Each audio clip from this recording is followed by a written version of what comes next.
નમસ્કાર દોસ્તો, તૈયાર છો એક જબરદસ્ત ઐતિહાસિક ટાઈમ ટ્રાવેલ માટે? જરા વિચારો, જો રોજ ભારેખમ દફતર ઊંચકવું જ ન પડે તો મજા પડી જાય ને? બિલકુલ, પ્રાચીન ભારતમાં કંઈક આવું જ હતું. આજના આ ખાસ એક્સપ્લેનરમાં આપણે વાર્તાની જેમ સમજીશું કે ભારતમાં શિક્ષણ અને સમાજ વ્યવસ્થા પેલા વડના ઝાડ નીચેથી શરૂ થઈને આજની આધુનિક યુનિવર્સિટીઓ સુધી કેવી રીતે પહોંચી. ધોરણ 8ના વિદ્યાર્થીઓ હોય કે પછી સ્પર્ધાત્મક પરીક્ષાની તૈયારી કરતા મિત્રો, આ સફર તમને બધું જ આસાનીથી યાદ રખાવી દેશે. તો ફટાફટ જોઈ લઈએ આપણો આજનો રોડમેપ. પ્રાચીન શિક્ષણ, બ્રિટિશ નીતિઓથી આવેલું પરિવર્તન, આપણા મહાન સમાજ સુધારકોની લડત, સ્ત્રી શિક્ષણ અને છેલ્લે ગાંધીજી અને ટાગોરના ક્રાંતિકારી વિચારો. ચાલો સૌથી પહેલા વાત કરીએ પ્રાચીન ભારતીય શિક્ષણની. એક એવો સમય જ્યારે આજની જેમ કોઈ જ સ્કૂલો ન હતી. જૂના જમાનામાં એટલે કે ટ્રેડિશનલ એજ્યુકેશન સિસ્ટમમાં શિક્ષણ ક્યાં અપાતું? ગામના ચોરે, પંચાયતમાં કે પછી મોટા વડલાની છાયા નીચે. કોઈ ફિક્સ સિલેબસ કે પાઠ્યપુસ્તકો નહોતા. બધું જ શિક્ષણ મૌખિક એટલે કે ઓરલ હતું. પણ પછી એન્ટ્રી થઈ ફોર્મલ એજ્યુકેશનની એટલે કે ઔપચારિક શિક્ષણ, જેમાં ફિક્સ ક્લાસરૂમ, ટેક્સ્ટ બુક્સ અને ટાઈમ ટેબલ આવ્યા. આ બે વચ્ચેનો તફાવત ખરેખર બહુ જ રસપ્રદ છે અને હા, એક્ઝામ માટે પણ બહુ જ અગત્યનો છે. હવે જોઈએ બીજો પડાવ, પરિવર્તન. બ્રિટિશ શિક્ષણ નીતિઓ કેવી રીતે એક કેટેલિસ્ટ સાબિત થઈ?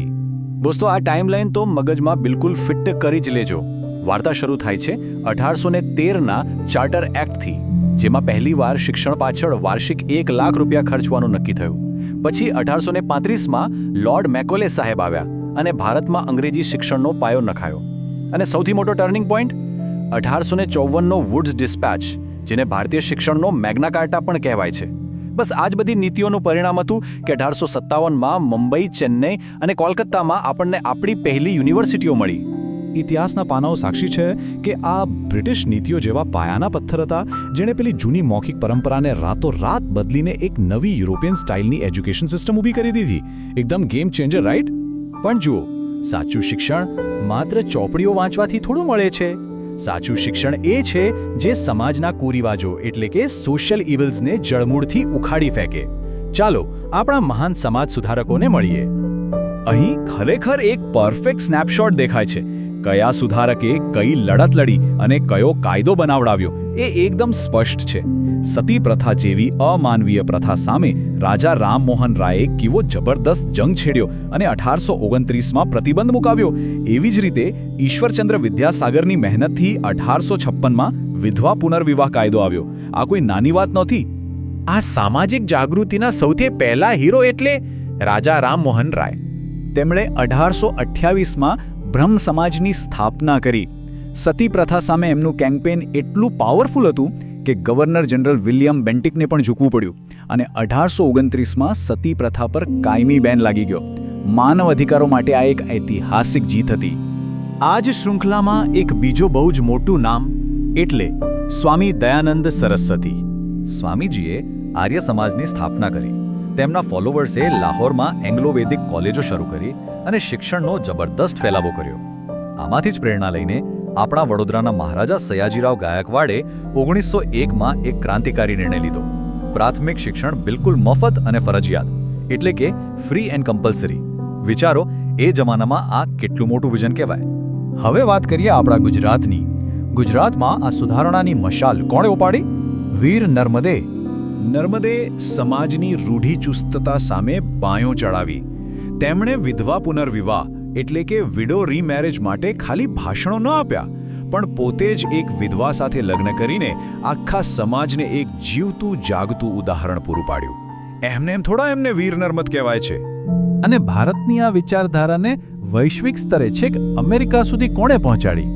આપણા યુવા આઇકોન સ્વામી વિવેકાનંદે. 1897માં રામકૃષ્ણ મિશનની સ્થાપના અને 1893માં શિકાગોની ધર્મ પરિષદમાં એમનું એ ઐતિહાસિક ભાષણ આજે પણ રૂવાણા ઊભા કરી દે છે. તેમણે યુવાનોમાં કેરેક્ટર બિલ્ડિંગ પર ભાર મૂક્યો અને આપણને એક એવો મંત્ર આપ્યો જે આજે પણ પરીક્ષાની તૈયારીમાં કામ લાગે છે. ઉઠો, જાગો અને ધ્યેય પ્રાપ્તિ સુધી મંડ્યા રહો. ચાલો આ અદ્ભુત સફરના અંતિમ ચરણ તરફ આગળ વધીએ. આપણા બે મહાન દીર્ઘદ્રષ્ટાઓ મહાત્મા ગાંધી અને રવિન્દ્રનાથ ટાગોર. આ બંને મહાનુભાવોએ માત્ર વાતો ન કરી, પણ પોતાના સપનાઓને વાસ્તવિકતામાં બદલ્યા. એક તરફ છે ગાંધીજીની ગુજરાત વિદ્યાપીઠ અને બીજી તરફ છે ટાગોરનું શાંતિ નિકેતન. આ બે વિચારધારાઓ વચ્ચેનો ફરક બહુ જ ઇન્ટરેસ્ટિંગ છે. ગાંધીજી લાવ્યા નહીં તાલીમ એટલે કે બેસિક એજ્યુકેશન. એમનો આઈડિયા સિમ્પલ હતો. શિક્ષણ એવું હોવું જોઈએ જે હાથમાં હુન્નર આપે, જેથી કોઈ બેરોજગાર ન રહે. જ્યારે ટાગોરનો એપ્રોચ થોડો અલગ હતો. તેઓ માનતા કે સાચું શિક્ષણ 4 દિવાલોની વચ્ચે નહીં પણ પ્રકૃતિના ખુલ્લા ખોળામાં મળવું જોઈએ. એમણે કળા, સંગીત અને ક્રિએટિવ ફ્રીડમ પર સૌથી વધુ ભાર મૂક્યો. આ બધી જ ચર્ચાઓ અને ઇતિહાસનો ફાઇનલ નિષ્કર્ષ ગાંધીજીના આ એક જ વાક્યમાં છુપાયેલો છે. તેઓ બહુ જ ક્લિયર હતા કે સાક્ષરતા એ શિક્ષણનો અંત કે પ્રારંભ નથી. માત્ર વાંચતા લખતા આવડી જવું એટલે ભણી ગયા એવું નથી હોતું દોસ્તો. સાચી કેળવણી તો એ છે જે તમારા શરીર, મન અને આત્મા આ ત્રણેયનો સર્વાંગી વિકાસ કરે. તો આજના એક્સપ્લેનરના અંતે આ એક સવાલ પર ચોક્કસ વિચાર કરજો.